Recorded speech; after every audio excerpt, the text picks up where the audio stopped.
Guys আসসালামু আলাইকুম, welcome back to my another video. তো গাইস আজকে আমরা আমাদের ভিডিওতে ভিজিট করব একটা শ্মশান ঘাট আর একটা অনেক পুরানো একটা বাড়ি, অনেক যুগের আগের। তো এটার জন্য আমি অনেক এক্সাইটেড, কারণ আমি জীবনে প্রথমবার আজকে এই শ্মশান ঘাট দেখতে যাচ্ছি। তার কথা না বাড়িয়ে লেটস ভিডিও। গাইজ আপনারা দেখতে পাচ্ছেন যে আমরা আমাদের বাসা থেকে প্রায় অনেকটা দূরে চলে আসছি। তো এইদিকের যেই ইয়াগুলো আছে সেটা প্রায় অনেকটাই গ্রামের মতো। শহরে এটা ঢাকা অবস্থিত হলেও অনেকটাই গ্রামের মতো দেখতে।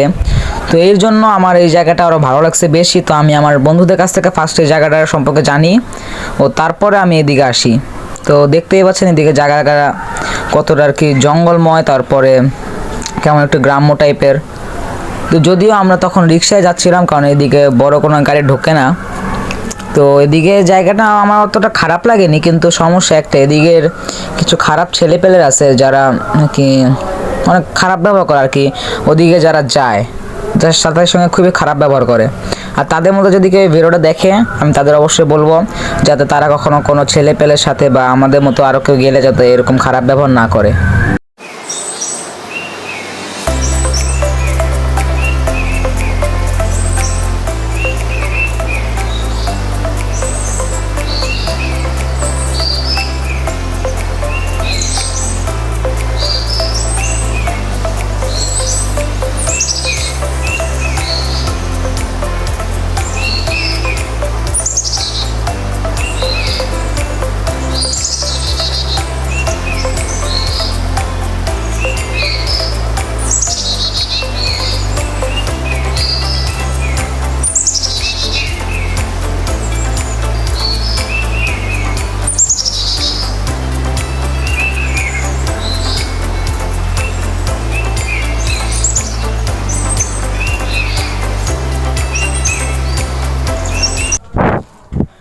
গাইস তো ফাইনালি আমরা সে বাসার সামনে চলে আসছি।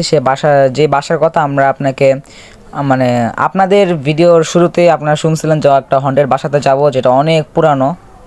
তো এটাই সেই বাসা। এই বাসাটা আমরা যখনই দেখছিলাম তখনই আমাদের গা প্রায় শিউরে উঠছিল, এই বাসার ভাঙাচোরা বা ভয়ঙ্কর যে সেটা দেখে। আর বাসার বাইরে আমাদের এতটা ভয় পাইছিলাম যে বাসার ভিতরে যাওয়ার সাহসটা ছিল না। তবু আমরা বাসার ভিতরে আসলাম। আসার পরে দেখলাম যে বাসার আর কি সে পুরনো বাসার অপোজিটে অন্য কেউ নতুন বাসা করে থাকতেছে। সামনে গাছপালা রয়েছে। তো এই যে দেখছেন ভিতরে এরিয়াটা, এই জায়গাটা দেখতে কিন্তু আসলে অনেক আগের। এটা যে মডেল বাসাটার, দেখতে অনেক আগের দেখি বোঝা যাচ্ছে যে এটা অনেক আগের একটা বাসা। তো এটার উপরে আর কি বোর্ডের মতো কিছু একটা লেখা ছিল, যে লেখাগুলো আমি বুঝতে পারিনি আর কি। লেখাগুলো বুঝতে আমার একটা সমস্যা হতেছিল। এখন এটা বাংলা ভাষা না কোন ভাষায় এটা লেখা ছিল সেটা আমি ভালো মতো বুঝতে পারিনি। এই জন্য আমি সেটা ভিডিওতে আনার চেষ্টা করছি, যতটুকু সাধ্য হয়েছে চেষ্টা করছি। তো এই যে দেখতেই পাচ্ছেন এখানে একটা কিছু লেখা আছে, বাংলা 300 বা এরকম একটা কিছু। এই যে এখানে লেখা আছে বাংলা 363, এরকমই সব লেখা আর কি। তো আমরা এখানেই কিছু সময় কাটাই, তারপরে আমরা উপরে যাওয়ার জন্য যাইতে থাকি। তো যাওয়ার সময় আর কি বলবো, যাওয়ার সময় আমি অনেক ভয় পাইছিলাম, কারণ আমি সবার সামনে ছিলাম, কেউ যাওয়ার সাহস করতেছে না। তো এখানে সিঁড়িগুলো অনেক ছোট ছোট, অন্ধকার। তো আমরা ছোট্ট একটা ফ্ল্যাশ দিয়ে তারপর আমরা দেখে উঠতেছিলাম। তো উঠার সময় আবার দেখলাম এত পুরানো একটা বাড়ি, আর মডেলটা একটু অন্যরকম, এমনি ভয়ঙ্কর লাগতেছে। আমার মনে হতেছিল যে আমি কোনো একটা সিনেমার ভিতরে আছি, আমার তো পুরো এরকম লাগতেছিল। তো আমার আসার সময় আমার এক কোথায় যেন পাটা আটকে যায়। তো সেখানে আমি কিছুক্ষণের জন্য দাঁড়াই, কিছু সেকেন্ডের জন্য। তো তারপর আমি আবার উপরে যাই। তো উপরে যেই আমি সামনে দেখে একটা চেয়ার, তো আমি নিচের থেকে চেয়ারটা দেখে অনেক ভয় পেয়ে গেছিলাম।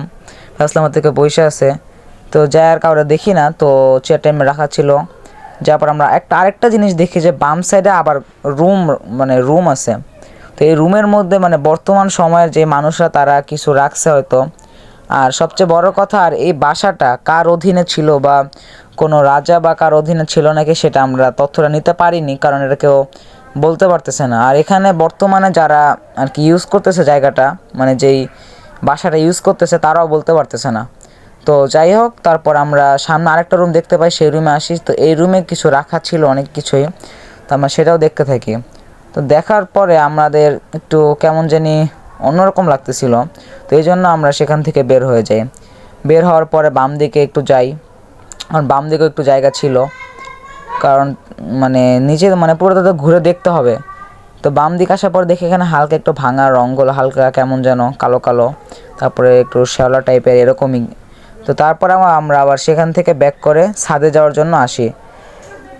আমরা যখন ছাদে যাওয়ার জন্য আসি তো সেখানে আমরা আরেকটা জিনিস দেখতে পাই যে উপরে সিলিংগুলো ভাঙা। তো যে জিনিসটা আমরা আগে নোটিস করিনি, কিন্তু দেখে আমাদের আরও ভয় লেগে যায়, কারণ মনে হচ্ছিল যে এটা যে কোনো সময় বাসাটা ভেঙে পড়ে যেতে পারে। তো সেটা দেখেও আমরা তারপরও সামনে অগ্রসর হই। তো তারপর আমরা যেতে থাকি ছাদের উদ্দেশ্যে, কারণ উপরে আরেকটা তালা আছে। এই বাড়িটা টোটালি 3 তালার মতো। তো আমরা যাই, ছাদে যাই। তো ছাদে যাওয়ার সময় একটু ভয় লাগছিল, কারণ এমনি ভুতুরের মতো দেখতে একটু বাসা। তো ওঠার সময় আমরা সেখানে কিছু বস্তা দেখতে পাই, একটা লাঠিও দেখতে পাই, যেটা দিয়ে আর কি রাস্তাটা কেমন একটু ব্লকের মতো রাখা ছিল। তো আমরা সেটার উপর দিয়েই পার হই। তো এখানেও সিলিংটা অনেকটাই ভাঙা ছিল। তো সেটা আমরা অতটা বেশি গুরুত্ব না দিয়ে আমরা ছাদে চলে যাই সরাসরি। তো তারপর আমরা যখন ছাদে আসি, ফাইনালি ছাদে আসার পরে আমরা দেখতে পারি যে ডান দিকে কোনো রেলিংই নেই। ডান দিকে একদম নিচে পুরোটুকি দেখা যায়, দেখতেই পাচ্ছেন আপনারা। আমরা ডান দিকে কোনো রেলিংই নেই। তো বাম দিকে আমরা দেখতে পাই আরেকটা উঁচু একটা জায়গা। তো আমরা আবার সেই উঁচু জায়গায় উঠতে চাই, কিন্তু কোনো মানে ওঠার জন্য কোনো ওয়ে দেখতে পাই না। আর যখন আমরা ওয়ে খুঁজতেছিলাম উপরে ওঠার জন্য, তখন একটা লোক বললো যে ওখানে উঠো না, চলে আসো। তো আমরাও সেই কথা শুনে অনেক ভয় পেয়ে যাই, আর ভয় পেয়ে নিচে চলে আসতে থাকি। তো নিচে নামার সময় আরও একটু বেশি ভয় লাগছিল, কারণ নিচে নামার সময় সামনে ভাঙা দেওয়াল, রং ওঠা দেওয়াল। তো এই মানে ভাঙাচোরা অবস্থা আর কি, মানে মানে কী পরিমাণ যে ভয় লাগতেছিল, মানে এটা বইলা বোঝানোর মতো না। তো এই একটা মানুষ যদি একাই রাত্রিবেলায় বাসায় যায়, মনে করেন ও একদম শেষ, ও ডেড হয়ে যাবে। তো আমরা 4 জন, আমার সঙ্গে আমার ফ্রেন্ডরা ছিল আমার পিছনে।